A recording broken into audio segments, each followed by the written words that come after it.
ध्यान दें, गोलीय पृष्ठों द्वारा अपवर्तन, इस चैप्टर में न्यूमेरिकल सॉल्व करना है। तो कैसे करते हैं? पहला न्यूमेरिकल है कि एक लेंस की वायु में फोकस दूरी 20 सेंटीमीटर है। एक लेंस की वायु में फोकस दूरी कितने सेंटीमीटर? 20 सेंटीमीटर है।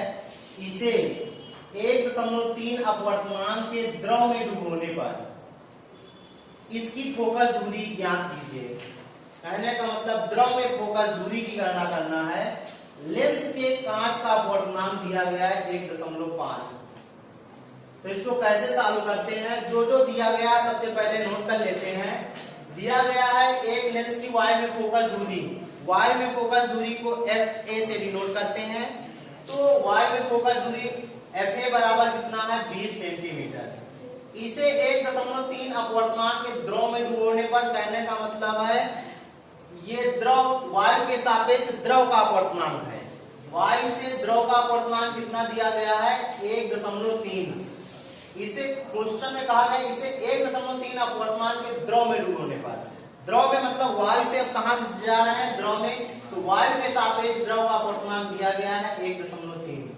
कहता है डुबोने पर इसकी फोकस दूरी की गणना करना है। कहने का मतलब द्रव में फोकस दूरी क्या होती है? FL। द्रव में फोकस दूरी को किससे डिनोट करेंगे? FL से। FL बराबर 5। क्वेश्चन में कहा गया है कि वायु के सापेक्ष, यहाँ पर दिया गया लेंस के कांच का अपवर्तनांक 1.5 है। तो वायु के सापेक्ष कांच का अपवर्तनांक क्या होता है? ANG से डिनोट करते हैं। ANG बराबर 1.5 वायु के सापेक्ष कांच। तो अब यहाँ पर हमें पता है पतले लेंस द्वारा अपवर्तन के सूत्र का जो निगमन हुआ है उसका नाम क्या होता है? पतले लेंस द्वारा जो सूत्र प्राप्त हुआ है लेंस मेकर का सूत्र है। लेंस मेकर का सूत्र होता है 1/f = n-1 × 1/r1 - 1/r2 होता है। तो उसी फार्मूले का उपयोग करके इस क्वेश्चन को सॉल्व करते हैं लेंस मेकर के सूत्र से। तो दो के लिए लगाना, एक वायु के लिए होती है और एक द्रव के लिए लगाना है। तो वायु के लिए लेंस मेकर का सूत्र लगाते हैं तो 1/fa = ANG - 1 × 1/r1 - 1/r2 होता है। तो यहाँ पर ANG वायु के सापेक्ष कांच, क्योंकि वायु से कांच में जा रहा है तो वायु के सापेक्ष कांच का अपवर्तनांक ANG का मान कितना दिया गया? 1.5। और फोकस दूरी, वायु में फोकस दूरी FA बराबर कितना दिया गया? 20 सेंटीमीटर। तो 1/20 = कितना आ गया? 1.5 - 1 × कितना आ गया? 1/r1 - 1/r2। अब 1.5 से 1 को घटा दिया गया, कितना आ गया? 0.5 आ गया। और पूरा नोट कर लिया गया। 1/20 = कितना आ गया? 0.5 × 1/r1 - 1/r2। इसको क्या बना लिया गया? फर्स्ट इक्वेशन बना लिया। फिर इसके पश्चात क्या करते हैं? द्रव के लिए फार्मूला लगाते हैं। जो द्रव में डुबोया जाता है तो द्रव के लिए 1/FL = क्या हो जाता है? LNG - 1। यहाँ पर LNG क्यों हुआ? क्योंकि वायु से लेंस अर्थात कांच में पड़ रहा है, कांच से क्या कहाँ जा रहा है? द्रव में जा रहा है। तो इसलिए द्रव के सापेक्ष यहाँ पर क्या है? कांच का अपवर्तनांक है। तो 1/FL = LNG - 1 × 1/r1 - 1/r2। LNG बराबर होता है प्रकाश किरणों की उत्क्रमणिका के माध्यम से फार्मूला निकाल देते हैं। वो क्या होता है? LNG बराबर क्या हो गया? ANG/ANL होता है। तो कहने का मतलब जितने भी माध्यम होते हैं, चाहे एक माध्यम, दो माध्यम, तीन माध्यम, जितने भी माध्यम होता है सभी का पहले माध्यम के सापेक्ष दूसरे माध्यम का अपवर्तनांक, दूसरे माध्यम के सापेक्ष तीसरे माध्यम का अपवर्तनांक, तीसरे माध्यम के सापेक्ष चौथे माध्यम का अपवर्तनांक और चौथे माध्यम के सापेक्ष पहले माध्यम का अपवर्तनांक, सभी का गुणनफल 1 के बराबर होता है। तो उसी के अकॉर्डिंग यहाँ पर ANG/ANL आया है LNG का मान। तो LNG बराबर होता है ANG/AN - 1 1/r1 - 1/r2। ANG का मान दिया गया है 1.5 दिया गया है और ANL का मान दिया गया 1.3। तो रख दिया गया 1.5 बटे 1.3 - 1 1/r1 - 1/r2। दशमलव से दशमलव कैंसिल हो गया तो बचा कितना? 15/13।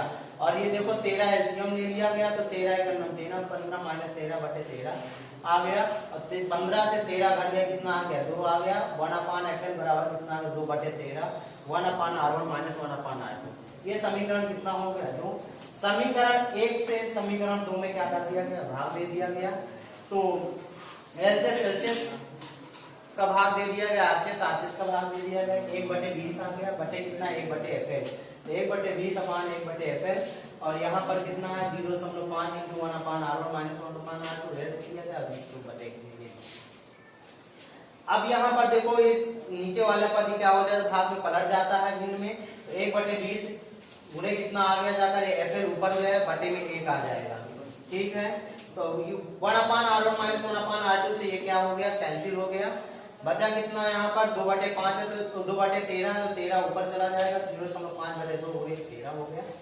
अब यहाँ पर ये जो 20 है बटे में है तो इस तरफ किसमें आ जाएगा गुणा में, तो यहाँ पर 20 आ गया, 2 से भाग दे दिया तो 10 आ गया, 10 का 5 में गुणा किया तो 0.5 में तो 5 आ गया, 5 का गुणा 13 में किया गया तो कितना आ गया 65।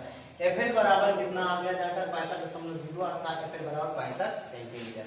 कहने का मतलब द्रव में डुबोने पर द्रव में फोकस दूरी कितनी निकली जाकर 65 सेंटीमीटर। इस तरह क्वेश्चन सॉल्व करते हैं अगर लिक्विड में डुबोया जाता है।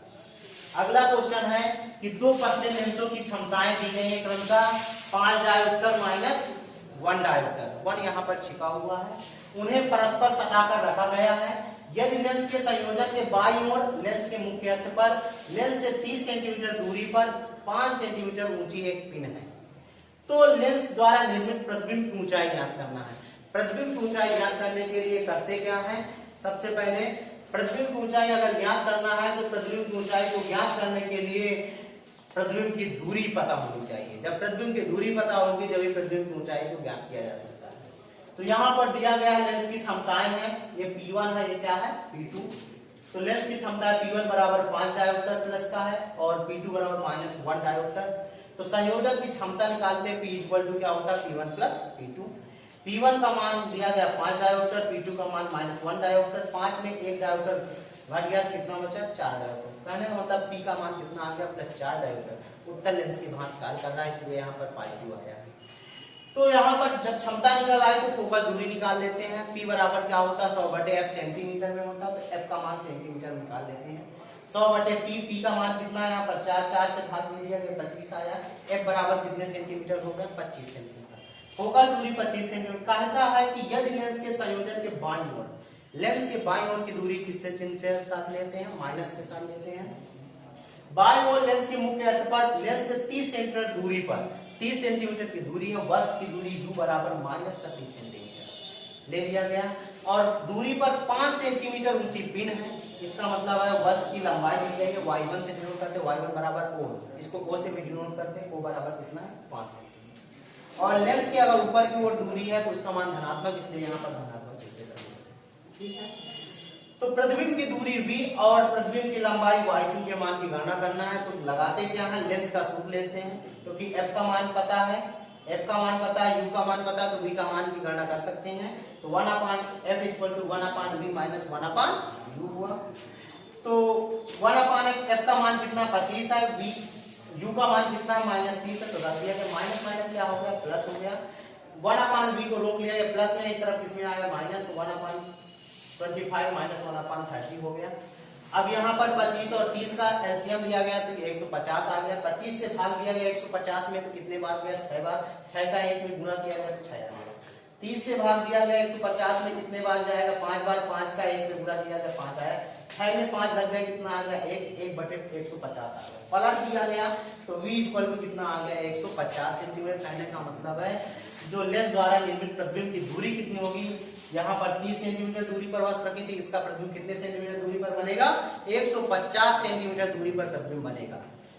इसके पश्चात आवर्धन का सूत्र लगाते हैं। देखिए आवर्धन m बराबर होता है I/O बराबर क्या होता है y2/y1 बराबर क्या होता है v/u।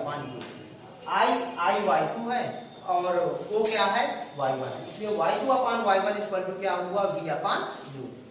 y2 का मान कितना है, y2 का मान यहाँ पर निकालना है और y1 का मान कितना दिया गया 5 सेंटीमीटर, तो ये y1 जगह पर रख दिया गया। और v का मान कितना दिया निकला है 150 रख दिया गया। u का मान कितना दिया गया 30 तो 30 रख दिया गया। यहाँ पर सब 5 लिए गए, 0 से 0 कैंसिल, 3 से भाग गया 1 बचे 15, यहाँ पर एक गुणा हो जाएगा 5 × 25। तो y2 का मान कितने सेंटीमीटर आ गया 25 सेंटीमीटर। कहने का मतलब है ये जो 30 सेंटीमीटर दूरी पर 5 सेंटीमीटर ऊंची पिन रखी है, इसका प्रतिबिंब 150 सेंटीमीटर दूरी पर 25 सेंटीमीटर लंबा प्रतिबिंब बनेगा। कहने का मतलब है कितना लंबा बनेगा प्रतिबिंब 25 सेंटीमीटर। कहने का मतलब इस पहले से 5 सेंटीमीटर था और कितना बना, कितनी लंबाई का प्रतिबिंब बन रहा, 25 है। इसका मतलब कितने गुना बड़ा प्रतिबिंब बन रहा है, 5 गुना बड़ा प्रतिबिंब बन रहा है। तो इस प्रकार के क्वेश्चन इस चैप्टर में सॉल्व करते हैं। Thanks for watching this.